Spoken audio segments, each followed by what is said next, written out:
Halo, selamat pagi. Kembali lagi bersama saya Yohanes Budi. Saya adalah seorang guru honor di SMP Negeri 4 Sandai. Saya berasal dari Menyumbung dan saat ini saya akan mengajar bidang studi bahasa Indonesia kelas 7, 8, 9. Karena ini belajar di rumah, maka dengan itu saya akan memberikan materi kepada anak-anak. Yang pertama adalah bab 2, yaitu berbahasa persuasif. Apa sih maksudnya yang berbahasa persuasif? Kita lihat bagian A dulu ya, anak-anak. Di bagian A ini kita harus menemukan ajakan dalam teks persuasi. Menemukan ajakan dalam teks persuasi. Yang pertama adalah 1. Pengertian teks persuasi. Teks persuasi merupakan sebuah teks yang bertujuan untuk mengajak, ada menyuruh atau membujuk pembacanya melakukan sesuatu sesuai dengan apa yang disampaikan oleh penulis. Contohnya, kita mengajak teman-teman untuk selalu mencuci tangan dalam penanggulangan atau memutuskan mata rantai penyebaran virus corona. Menyuruh, kita harus menyuruh orang untuk menjaga kesehatan sama dengan mengajak. Menyuruh itu memerintahkan. Kamu harus rajin cuci tangan supaya kuman mati sehingga kita bisa memutuskan mata rantai penyebaran virus corona. Atau kita harus membujuk. Ayo kita membujuk mereka. Apa sih membujuk? Kita membujuk mereka. Contoh kita harus membujuk. Contohnya kita ketika menyuruh mereka untuk mencuci tangan, kita bujuk mereka, rayu mereka dengan sebaik-baik mungkin. Ya. Terus ada kata tulisan pada teks persuasif bersifat subjektif karena isinya merupakan murni. Jadi ketika dalam teks persuasif itu ada teksnya bersifat subjektif karena isinya adalah murni dari apa yang kita tulis. Pandangan pribadi penulis mengerti suatu topik. Kita harus mengerti dulu suatu topik ketika kita membuat. Contohnya kemarin saya membuat topik pencegahan virus corona atau gimana caranya untuk memutus penyebaran virus corona ini di Indonesia, khususnya daerah pelosok. Contohnya daerah Menyumbung.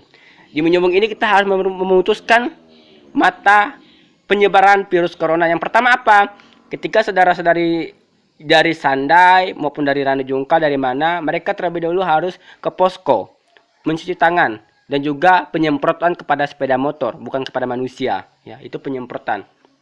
Nah, terus dan juga manusia harus disemprot. Ketika itu kita harus disemprot supaya apa? Supaya virus, entah itu virus corona maupun virus lain itu tertinggal di situ atau mati ketika disemprot dengan cairan.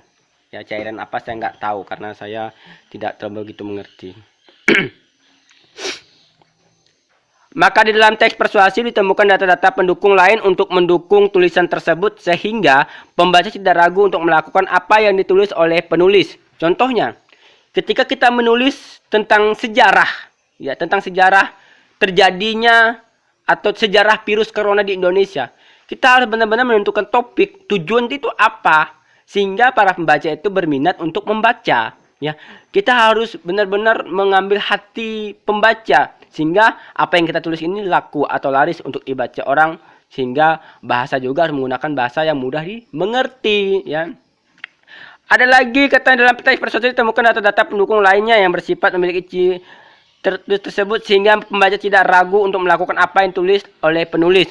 Teks persuasif memiliki ciri-ciri sebagai berikut. Ada ciri-ciri teks persuasif. Apa saja ciri-cirinya? Yang pertama ada dikarenakan tujuan utamanya untuk mempengaruhi pembaca.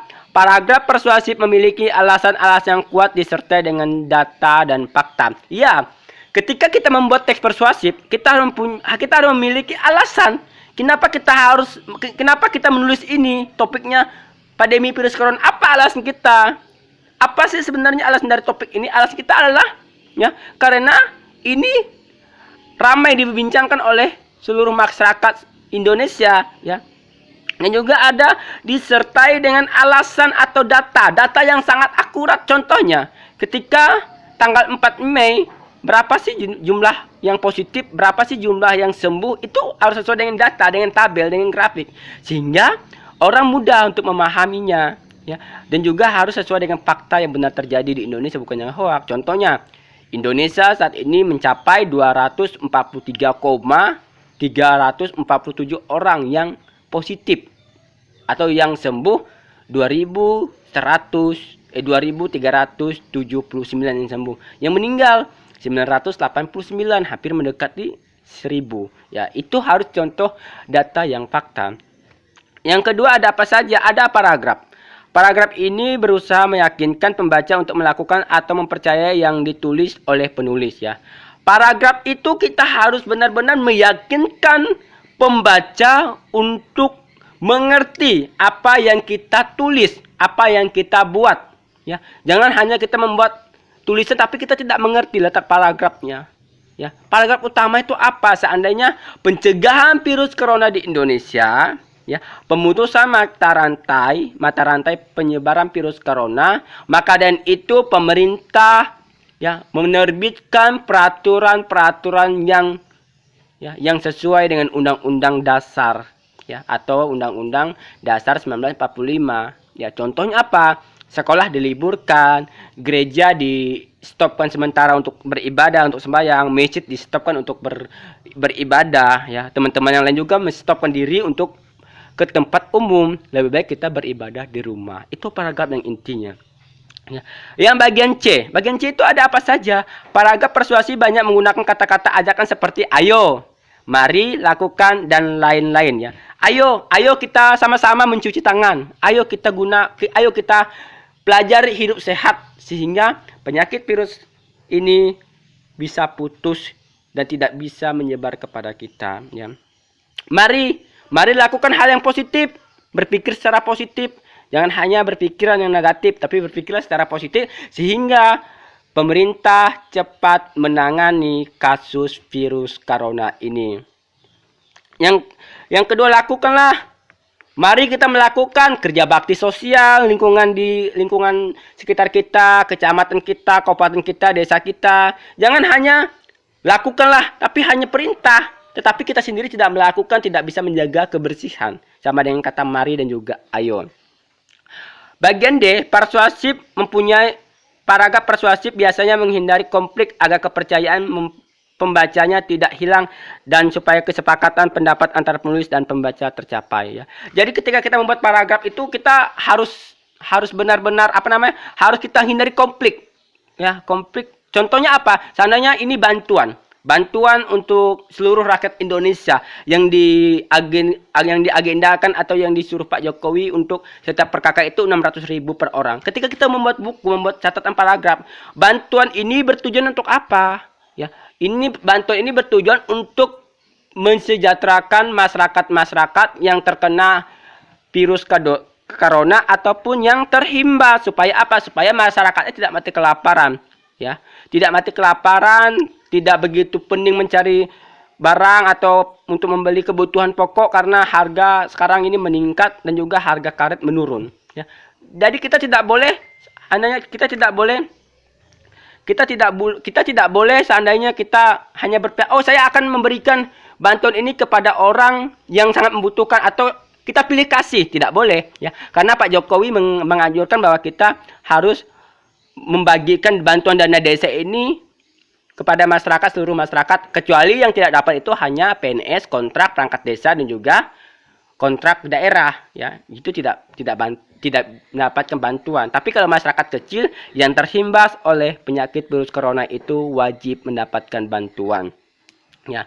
Di sini coba kita perhatikan teks berikut. Sampah yang menumpuk dapat menjadi sarang penyakit.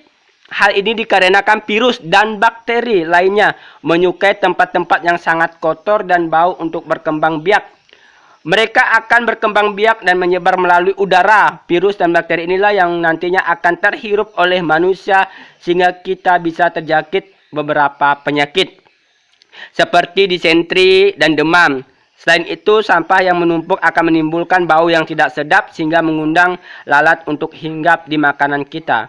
Akibatnya, makanan kita akan tercemar virus dan bakteri berbahaya.